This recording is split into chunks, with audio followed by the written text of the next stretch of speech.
മധ്യപൂർവേഷ്യയെ അശാന്തമാക്കി യുദ്ധം കനക്കുകയാണ്. ഇറാൻ തലസ്ഥാനമായ ടെഹ്റാനിലും ലെബനൻ ആസ്ഥാനമായ ബെയ്റൂത്തിലും ഒരേ സമയം ആക്രമണം നടത്തുകയാണ് ഇസ്രയേൽ പ്രതിരോധ സേന.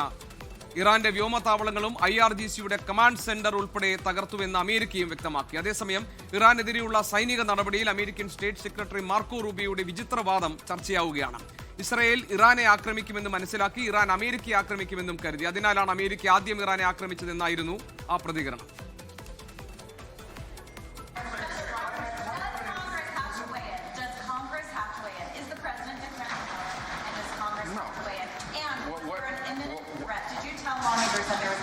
There absolutely was an imminent threat, and the imminent threat was that we knew that if Iran was attacked, and we believed they would be attacked, that they would immediately come after us. And we were not going to sit there and absorb a blow before we responded, because the Department of War assessed that if we did that, if we waited for them to hit us first after they were attacked, and by someone else, Israel attacked them, they hit us first, and we waited for them to hit us, we would suffer more casualties and more deaths. We went proactively in a defensive way to prevent them from inflicting higher damage. Had we not done so, they would have been here. Hezbollah Israel ഏറ്റുമുട്ടലിൽ ലെബനനും യുദ്ധക്കളമായി മാറിയിരിക്കുന്നു. വടക്കൻ ഇസ്രായേലിലെ വ്യോമതാവളത്തിന് നേരെ ആക്രമണം നടത്തിയെന്ന് ഹിസ്ബുല്ല അവകാശപ്പെട്ടു. International news ഡെസ്കിൽ നിന്ന് പി ജെയിംസ് നമ്മളോടൊപ്പം ചേരുന്നുണ്ട്. അതോടൊപ്പം തന്നെ മെറിൻ മേരി ചാക്കോ കൂടിയുണ്ട്. മുഹമ്മദ് റീസ് ദുബായിൽ നിന്ന് ഗൾഫ് രാജ്യങ്ങളിൽ ആക്രമണം സംബന്ധിച്ച വിശദാംശങ്ങളുമായി നമ്മളോടൊപ്പം ഉണ്ടാകും. പി ജെയിംസ്, വളരെ വിചിത്രമായ ഒരു വിശദീകരണമാണ് ഇറാനുമേൽ അമേരിക്ക ആക്രമണം നടത്തിയത് എന്തിന് എന്ന ചോദ്യത്തിന് മാർക്കോ റൂബിയോ നൽകിയിരിക്കുന്നത്. ഇസ്രായേൽ ഇറാൻ ആക്രമിക്കുമെന്നും അതിന് തൊട്ടു പിന്നാലെ ഇറാൻ അമേരിക്ക ആക്രമിക്കുമെന്നും ഇങ്ങോട്ട് ആക്രമണം നേരിടുന്നതിന് മുൻപ് തന്നെ അങ്ങോട്ടേക്ക് ആക്രമിക്കാമെന്ന് തീരുമാനിക്കുകയായിരുന്നു എന്നുമാണ് പറഞ്ഞത്. അപ്പോൾ യുദ്ധക്കളത്തിൽ മാത്രമല്ല, സ്വന്തം ജനതയുടെ മുന്നിലും കാര്യങ്ങൾ ന്യായീകരിച്ചു നിൽക്കാൻ അമേരിക്ക പാടുപെടുന്നു എന്നതിന്റെ സൂചനയല്ലേ മാർക്കോ റൂബിയോയുടെ ഈ വാക്കുകൾ? കാരണം ഇന്നലെയും ഇന്നുമായി എന്തിനായിരുന്നു യുദ്ധം എന്ന് വിശദീകരിക്കാനുള്ള ശ്രമമാണ് അമേരിക്കൻ ഭരണകൂടത്തിന്റെ ഭാഗത്തുനിന്നുണ്ടാകുന്നത്. അമേരിക്കൻ കോൺഗ്രസിന്റെ പിന്തുണ ഉണ്ടായിട്ടില്ല, അവരുടെ ഒരു അപ്രൂവൽ കിട്ടിയിട്ടില്ല, രാജ്യാന്തര വേദികളിൽ ചർച്ച ചെയ്യപ്പെട്ടില്ല. എന്നാൽ മാസങ്ങൾ നീണ്ടുനിന്ന തയ്യാറെടുപ്പുകൾക്കൊടുവിലാണ് ഈ ആക്രമണം ഉണ്ടായിരിക്കുന്നത്.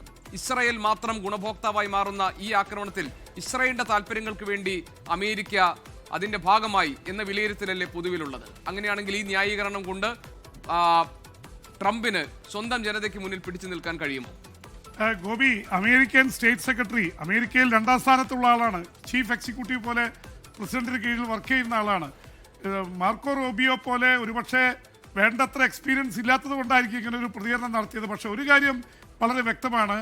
ഇന്നലെ ഇറാന്റെ സുപ്രീം ലീഡറുടെ മുഖ്യ ഉപദേഷ്ടാവും ഇപ്പോൾ സുരക്ഷാ കൗൺസിലിന്റെ സെക്രട്ടറിയുമായ അലി ലാറിജാനി പറഞ്ഞതും ഇപ്പോൾ മാർക്കോ റൂബിയോ പറഞ്ഞതും, state secretary, US state secretary, രണ്ടുപേരും എതിർപക്ഷങ്ങളിൽ നിൽക്കുന്ന ആൾക്കാരാണ്.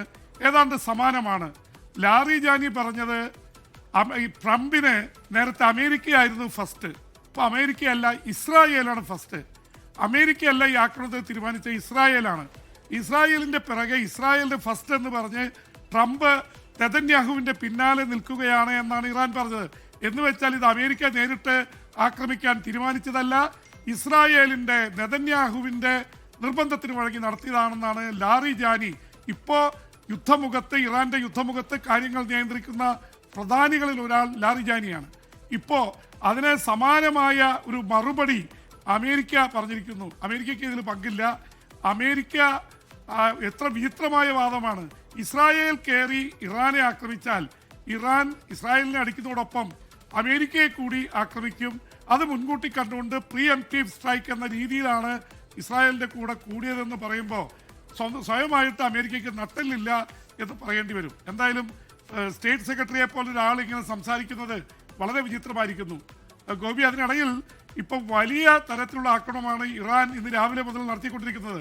ഇന്നലെ രാത്രിയുമായിട്ട് സൗദി അറേബ്യയിൽ എംബസി ആക്രമിച്ചു. കിങ് ഫഹദിന്റെ ക്രോസ് വേ, 5 പാലങ്ങൾ സൗദി അറേബ്യയിൽ നിന്ന് ബഹ്റിനിലേക്ക് പോകുന്നതാണ്. ആ 5 പാലങ്ങളിൽ ഡ്രോൺ ആക്രമണം നടത്തിയിരിക്കുന്നു. ഇവിടെയും ഡ്രോൺ ആക്രമണം നടത്തിയിട്ടുണ്ട്. എംബസിയിൽ തീപിടുത്തമുണ്ടായി. അത് തകർത്ത് കളഞ്ഞെങ്കിലും ഇതുണ്ടായി. ഇന്നലെ അരാംകോയിൽ ആക്രമണം നടത്തിയ അരാംകോയുടെ റിഫൈനറി ഒരു ഭാഗം അടച്ചിരിക്കുകയാണ്. അപ്പോൾ ആ തരത്തിൽ സൗദി അറേബ്യയെ ഇതുവരെ സൗദി അറേബ്യ ആദ്യ ദിവസത്തിന് ശേഷം ഒരു ഇടവേള കൊടുത്തിരിക്കുകയാണ്. ഇവിടെ ആക്രമണം ഉണ്ടായിരുന്നില്ല. സൗദി അറേബ്യയിൽ ആക്രമണം നടത്തുന്നു. കാരണം അമേരിക്കയുടെ ഏറ്റവും അടുപ്പമുള്ള ഒരു രാജ്യങ്ങളിൽ ഒന്നെന്ന നിലയിൽ അമേരിക്കയിൽ സമ്മർദ്ദം ചെലുത്താൻ സൗദിക്ക് കഴിയും എന്നുള്ളത് തന്നെയായിരിക്കും. എന്ന് മാത്രമല്ല, ഞങ്ങളിങ്ങനെ ഞങ്ങളുടെ പരമോന്നത നേതാവ് ഒരുപാട് നേതാക്കൾ കൊല്ലപ്പെടുകയും അമേരിക്കയും ഇസ്രായേലും കൂടി ഞങ്ങൾ ആക്രമിക്കുകയും ചെയ്യുമ്പോൾ അറബ് രാജ്യങ്ങളൊന്നും സ്വസ്ഥമായിരിക്കേണ്ട എന്നൊരു നിലപാട് കൂടി കാണും. അപ്പോൾ സൗദി അതുപോലെ യു എക്ക് ശരിക്കും പറഞ്ഞാൽ യിൽ ഔദ്യോഗികമായി US-ന്റെ സേനാത്താവളമില്ല ഒഫീഷ്യലി. അപ്പോൾ ആ സേനയിലേക്ക് കയറിയാണ് ആക്രമണം നടത്തിയിരിക്കുന്നത്. അത് ഓസ്ട്രേലിയയുടെ താവളമാണ് ആക്രമിച്ചത്.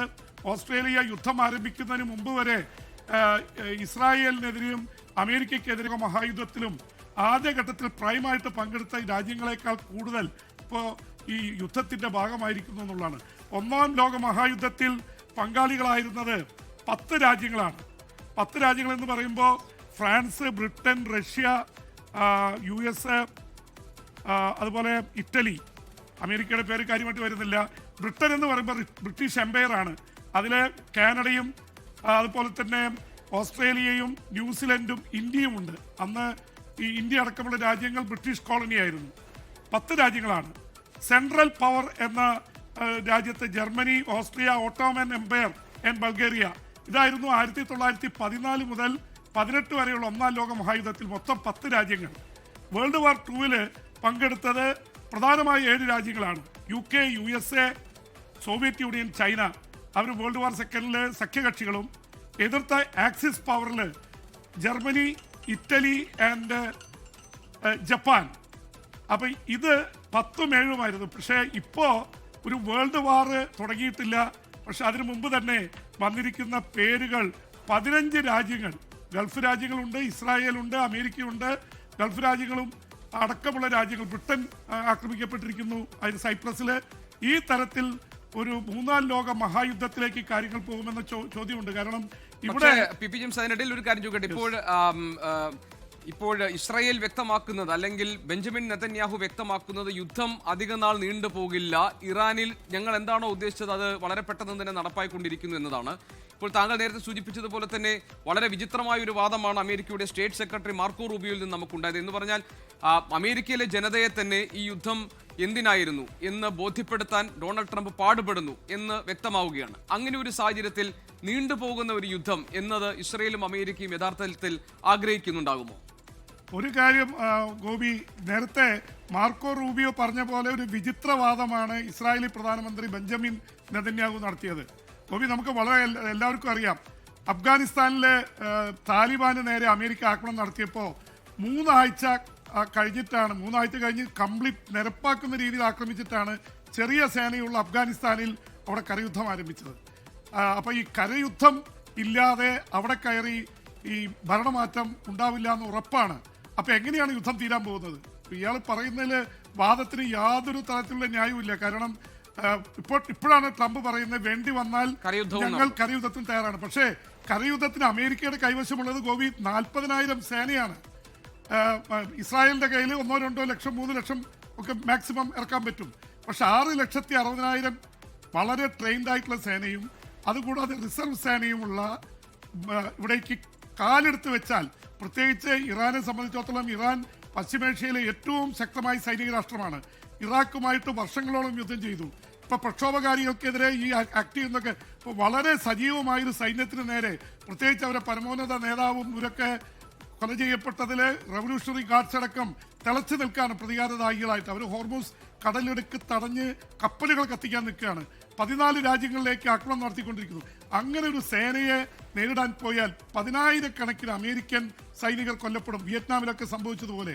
അപ്പോൾ സ്വാഭാവികമായിട്ടും അമേരിക്കയുടെ ട്രംപ് വിടുവായുത്തം പറയുന്നതിനപ്പുറത്തേക്ക് ഇറാനിൽ കയറി ഒരു കരയുദ്ധം നടത്താൻ ഇസ്രായേലും ഒരു തീരുമാനിക്കില്ല. ഇത് മാത്രമല്ല ഗോപി, ബ്രിട്ടീഷ് പ്രധാനമന്ത്രി കെയർ സ്റ്റാർമർ പറഞ്ഞിരുന്നുണ്ട്, നിങ്ങൾ എന്തുകൊണ്ട് അമേരിക്കയോടും ഇസ്രായേലിന്റെ കൂടെ ചേർന്നില്ല, നിങ്ങൾ സഖ്യകക്ഷികളല്ലേ? ബ്രിട്ടീഷ് പ്രധാനമന്ത്രി പറഞ്ഞു, ഞങ്ങൾ പോവാത്തത് ഇത് വിമാനങ്ങൾ, യുദ്ധവിമാനം ഇറക്കിയോ ബാലിസ്റ്റിക് മിസൈല് അടിച്ചോ ഇറാന്റെ ഭരണം മാറ്റാൻ സാധിക്കില്ല.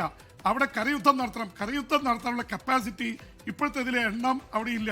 പിന്നെ എന്തിനു ബ്രിട്ടൻ ഒരു പ്രാക്ടിക്കൽ അല്ലാത്തൊരു യുദ്ധത്തിന് വേണ്ടി ഇറങ്ങണമെന്ന് പരസ്യമായി ഹൗസ് ഓഫ് കോമൺസിലടക്കം പറഞ്ഞിരിക്കുകയാണ് ബ്രിട്ടീഷ് പ്രധാനമന്ത്രി. പക്ഷേ പി ജെയിംസ്, ഇതേ സ്റ്റൈമർ ഇങ്ങനെയൊക്കെ പറയുമ്പോൾ തന്നെയാണ് ഞങ്ങളുടെ വ്യോമതാവളങ്ങൾ ഉപയോഗിച്ചുകൊള്ളൂ വേണമെങ്കിൽ ഇറാന്റെ മിസൈലിനെ നേരിടാൻ അല്ലെങ്കിൽ ഇറാനിലേക്ക് ആക്രമണം നടത്താൻ ഞങ്ങളുടെ വ്യോമത്താവളങ്ങൾ ഉപയോഗിച്ചു കൊള്ളാൻ ഉള്ള അനുമതി അമേരിക്കയ്ക്ക് ബ്രിട്ടൻ നൽകി കഴിഞ്ഞുണ്ട് എന്ന് പറഞ്ഞാൽ ഇൻഡയറക്റ്റ് ആയിട്ട് അവർ ഈ യുദ്ധത്തിന്റെ ഭാഗമായി കഴിഞ്ഞു. ഗോപി, അതിന് അദ്ദേഹം ഇന്നലെ രാത്രി ഹൗസ് ഓഫ് കോമൺസിൽ നടത്തിയ വിശദമായ വിശദീകരണം ഞാൻ കേട്ടതാണ്. അദ്ദേഹം പറഞ്ഞൊരു വാക്കിതാണ്, ഞങ്ങൾ ബ്രിട്ടനും ഫ്രാൻസും ജർമ്മനിയും ഒക്കെ ഇത് ആക്രമിക്കരുത് എന്ന് പറഞ്ഞിരുന്നു, ഞങ്ങൾ ഇതിന്റെ ഭാഗമാവില്ലെന്ന് പറഞ്ഞു, താവളം വിട്ടുകൊടുക്കില്ലെന്ന് പറഞ്ഞു. പക്ഷേ ഞങ്ങൾക്ക് അടുപ്പമുള്ള ഒരുപാട് അറബ് ഗൾഫ് രാജ്യങ്ങൾ അവര് ഈ ആക്രമണത്തിൽ പങ്കാളികളല്ല, അവരെ ആക്രമിക്കുന്ന ഒരു അവസ്ഥ ഉണ്ടായപ്പോഴാണ് ഞങ്ങൾ ഇതിൽ ഇടപെട്ടത്. ഞങ്ങളെ സംബന്ധിച്ചിടത്തോളം ഇപ്പോഴും ഞങ്ങൾ യുദ്ധത്തിന്റെ ഭാഗമല്ല, ഞങ്ങൾ ആക്രമിക്കാനില്ല, പ്രതിരോധം സൃഷ്ടിക്കുക മാത്രം, ഓൺലി ഫോർ ഡിഫൻസ്. ലോകത്തെവിടെയായാലും ഏത് സമയത്തും 24 വാർത്തകളും ഓഗ്മെന്റഡ് റിയാലിറ്റി പാക്കേജുകളും എക്സ്പ്ലെയിനറുകളും വിശദമായി കാണാൻ ഞങ്ങളുടെ യൂട്യൂബ് ചാനൽ നിങ്ങൾക്ക് സബ്സ്ക്രൈബ് ചെയ്യാം.